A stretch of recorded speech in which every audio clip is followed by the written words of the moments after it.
আমি সৈয়দ বংশের লোক, আমি আল্লাহ তাআলার কাছে বলেছিলাম, এ রব্বে কারীম, আমি আনোয়ার শাহর ভিতরে কখনো কখনো কোনো সময় যেন এক লোকমা হারাম খাবার যেন আমি আনোয়ার শাহর ভিতরে না যায়। সুবহানাল্লাহ।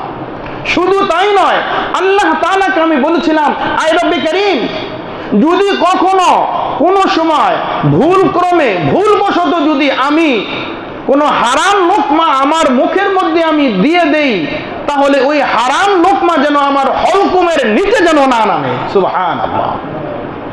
এ বেটিরা, তোমাদের এই পয়সা তো হারাম না, তোমাদের এই পয়সা তো স্পষ্ট হারাম। আমি রবের কাছে দোয়া করেছি, রব যদি কোনো কারণবশত ভুলবশত যদি আমার মুখের ভিতরে হারাম লোকমা চলেই যায়, তাহলে হলকুমের নিচে যেন আমি ওটা যেন না নামাইতে পারি।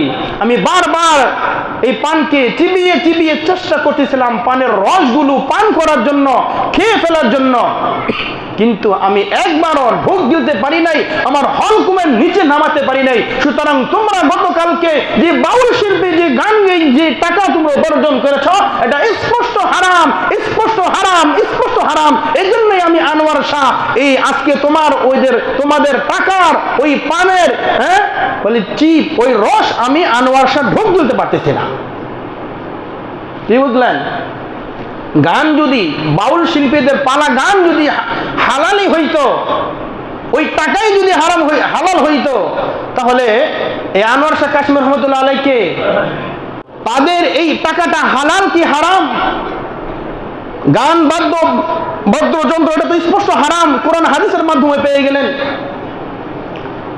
দারুল উলুম দেওবন্দ এর প্রখ্যাত মুহাদ্দিস শাহ আনোয়ার শাহ কাশ্মীরি রহমতুল্লাহ আলাই, তিনি কোনো এক সফরে যাচ্ছিলেন।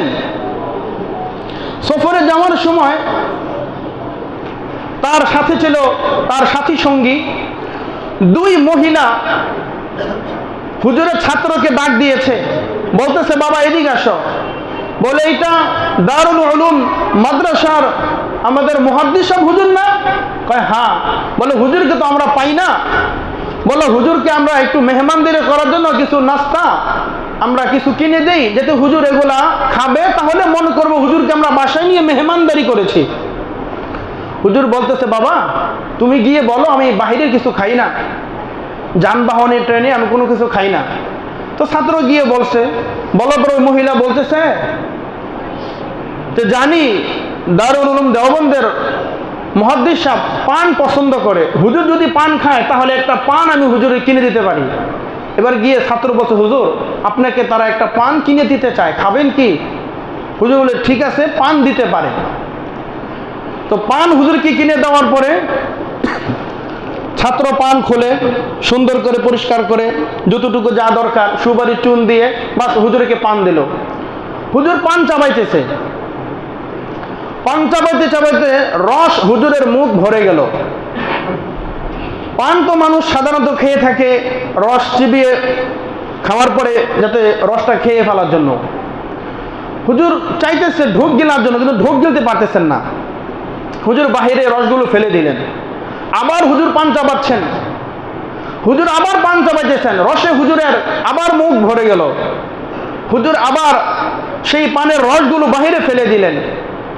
এবার খাদেমকে বলতেছে, বাবা তুমি কি পানের মধ্যে কোনো জর্দা দিয়েছ? বলে, হুজুর জর্দা তো দূরের কথা, বলে জর্দার কোনো নাম গন্ধ এখানে নাই, শুধু সুপারি চুন আর খড় আপনাকে দেওয়া হয়েছে। হুজুর বলতে, তাহলে আমি ঢোক কেন গিলতে পারতেছি না? আমি কেন ঢোক গিলতে পারতেছি না? আশেপাশে যারা আছে তারা হুজুর মানুষ তো সবাই দেখে একটু হাসতেছে, দেখো মৌলবীরা, মৌলবী দেখলে তো খালি কেমনে তা করে ছোট করবো সেই চিন্তায় থাকে। তো হুজুর সৈয়দ বংশের মানুষ কোনো কিছু বলেন নাই, বলে, বাবা পানি নিয়ে আসো। পানি আনছে, পানি আনার পর হুজুর কুলি করে সবগুলো ফেলে দিলেন।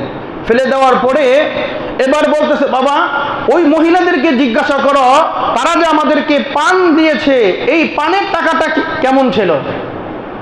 ও ছাত্র গিয়ে বলতেছে, এই মহিলারা, তোমরা যে হুজুরকে পান দিয়েছ এটা কোন টাকা? কয়, এটা তো ভালো টাকা, এই টাকা তো কোনো খারাপ না। কয়, ভালো খারাপের কথা বলি নাই, এই টাকাটা তোমরা কিভাবে উপার্জন করছো সেটা বলো। কই হালাল হারামের কথা এটা আমরা জানি না, এটা জানে মোল্লা মৌলবীরা। তাও বলে না এই টাকাটা কিভাবে উপার্জন করেছে।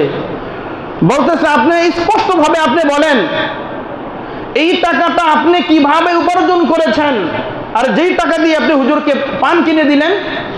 এবার মহিলা বলতেছে গতকালকে রাত্রে বাউল গানের একটা প্রোগ্রাম ছিল। কি বলতেছে? গতকালকে রাত্রে বাউল গানের একটা প্রোগ্রাম আমাদের ছিল, ওই প্রোগ্রামে আমরা গিয়েছিলাম। যাওয়ার পরে সেখানে আমরা গায়িকা ছিলাম, আমরা গায়িকা হিসাবে সেখানে গান গেয়েছি। গান গাওয়ার পরে যে টাকাটা আমি পেয়েছি ওই টাকা দিয়া আনোয়ার শাহ কাশ্মীর রহমতুল্লাহ আলাইকে আমরা পান কিনে দিছি। হুজুরকে গিয়া বললেন হুজুর ঘটনা তো এই। এবার যারা গাড়ির মধ্যে হাসাহাসি শুরু করেছিল, মৌলবী তো পান খাইতে পারে না, ঢুক গিলতে পারে না, হারে হ্যাঁ বলে হুজুরকে যত তুচ্ছতা ছিল করার যা করার করেছিল। এবার হুজুর বলতেছে এই লোক সকল শোনো, সবাই আমার দিকে কান খাড়া করে শোনো। বলে আমি সৈয়দ বংশের লোক, আমি সৈয়দ বংশের লোক। আমি আল্লাহ তাআলার কাছে বলেছিলাম এ রব্বে কারীম, আমি আনোয়ার শাহর ভিতরে কখনো কখনো কোনো সময় যেন এক লোকমা হারাম খাবার যেন আমি আনোয়ার শাহর ভিতরে না যায়। সুবহানাল্লাহ। শুধু তাই নয়, আল্লাহ তাআলাকে আমি বলেছিলাম আয় রব্বে কারীম, যদি কখনো কোনো সময় ভুলক্রমে ভুলবশত যদি আমি কোনো হারাম লোকমা আমার মুখের মধ্যে আমি দিয়ে দেই, তাহলে ওই হারাম লোকমা যেন আমার হলকুমের নিচে যেন না নামে। সুবহানাল্লাহ। এ বেটিরা, তোমাদের এই পয়সা তো হারাম না, তোমাদের এই পয়সা তো স্পষ্ট হারাম।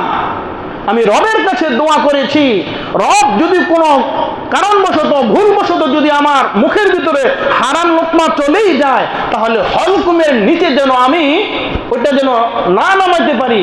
আমি বারবার এই পানকে চিবিয়ে চিবিয়ে চেষ্টা করতেছিলাম পানের রসগুলো পান করার জন্য, খেয়ে ফেলার জন্য, কিন্তু আমি একবারও ঢোক গিলতে পারি নাই, আমার হলকুমের নিচে নামাতে পারি নাই। সুতরাং তোমরা গতকালকে যে বাউল শিল্পী যে গান গেয়ে যে টাকা তোমরা উপার্জন করেছ, এটা স্পষ্ট হারাম, স্পষ্ট হারাম, স্পষ্ট হারাম। এই জন্যই আমি আনোয়ার শাহ এই আজকে তোমাদের টাকার ওই পানের বলি চিপ ওই রস আমি আনোয়ার শাহ ঢোক গিলতে পারতেছি না।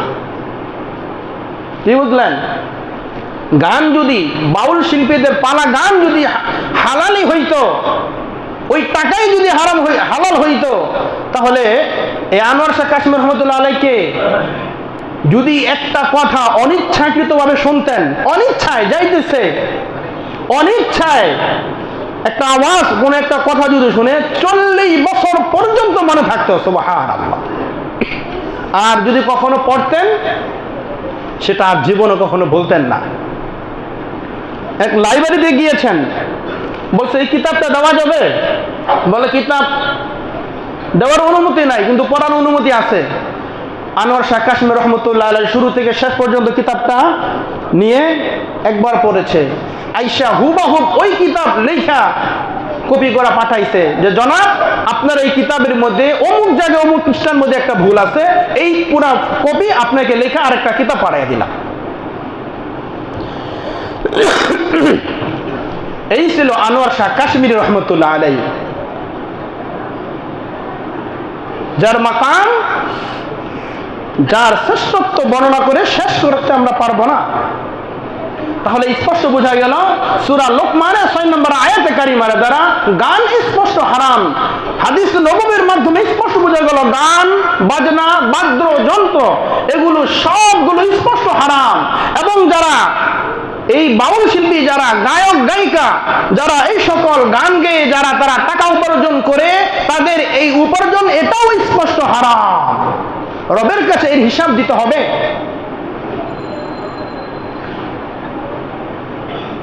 আন উমরিহি ফীমা আফনা, গোটা জীবন কোন কাজে ব্যয় করেছ? দ্বিতীয় প্রশ্ন থাকবে যৌবনকাল কোন কাজে ব্যয় করেছ? তৃতীয় প্রশ্ন থাকবে অর্থ সম্পদ কিভাবে উপার্জন করেছ, কিভাবে ব্যয় করেছ। এই উপার্জনের কথা হিসাব দিয়ে তারপর জান্নাতে যেতে হবে। আর এই পালা গান, বাউল গানে যারা আপনি এই হারাম কাজের মধ্যে আপনারা যারা অংশগ্রহণ করেন, টাকা দেন, আপনাদের এই টাকাও স্পষ্ট আপনাদের যে দেওয়া হারাম, এবং আপনারাও গুনাহে কবিরা গুনাহে আপনারা লিপ্ত হচ্ছেন।